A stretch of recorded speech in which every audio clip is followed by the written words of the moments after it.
38. Chronique éducation canine avec Michel Lacasse.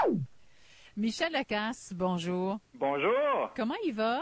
Ça va super bien, toi? Ça va très, très bien. Puis le sujet aujourd'hui, les treats, hein, c'est important, l'importance de récompenser un bon comportement de notre chien.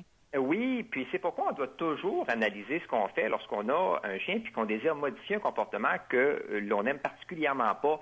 Et là, il faut jamais oublier qu'une récompense, c'est tout ce que notre animal aime ou qu'il désire. Et puis, ce que je veux dire par là, c'est que ça se limite pas juste à un biscuit ou une gâterie. C'est vrai. Ça peut être un jouet, oui. Ça peut être une caresse, oui. Ça peut être de l'attention. Et comme les chiens répètent les comportements pour lesquels ils ont été récompensés, on doit vraiment se demander si on fait la bonne chose lorsqu'on a un problème qu'on essaie de régler. Et puis là, pour que les auditeurs comprennent bien, je vais donner deux exemples.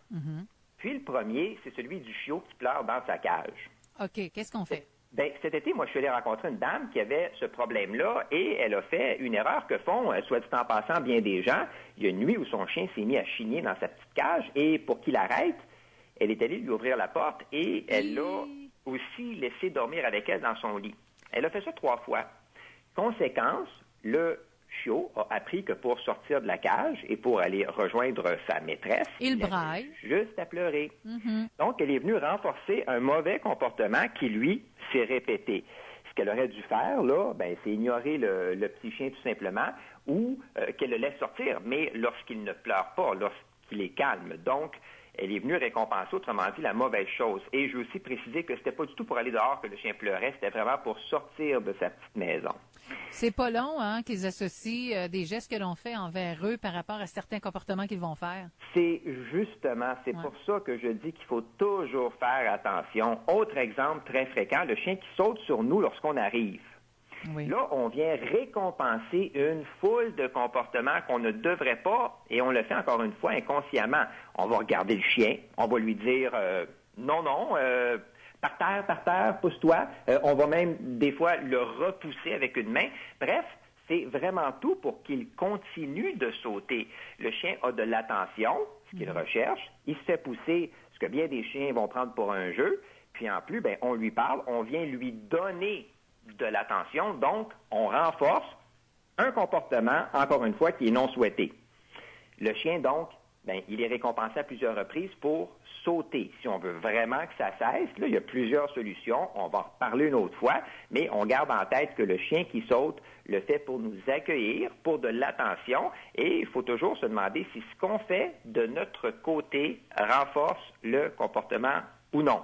Alors, comme tu peux voir, on peut facilement récompenser des choses qu'on aimerait plutôt voir changer. C'est pas toujours évident, puis c'est pourquoi il faut vraiment prendre le temps de repasser tout ce qu'on fait si on a de la misère avec un comportement X qu'on essaie de modifier. Des fois, on fait juste une petite chose qui peut, en bout de ligne, nuire à tout le processus. Puis bien sûr, on n'oublie pas qu'une récompense, c'est tout ce que le chien aime, puis pas juste un biscuit. C'est ça. Hey Michel, on a le temps. As-tu entendu parler d'une recherche qui a été faite sur le comportement de chiens qui sont capables de détecter le cancer de la prostate? Oui, recherche dont les résultats sont sortis cet été et qui ont été dévoilés par un institut de Milan.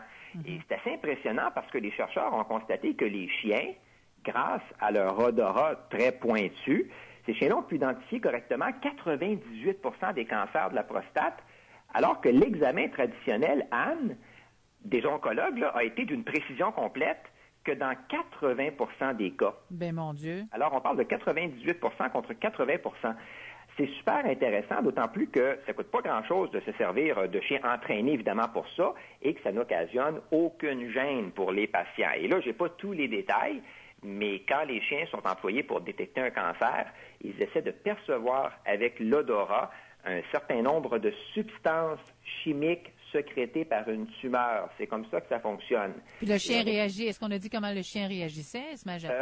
On n'explique pas exactement comment le chien va réagir, mais les substances sont dans la respiration des patients qui souffrent d'un cancer, par exemple des poumons ou du gros intestin, et dans l'urine de ceux qui ont un cancer de la prostate.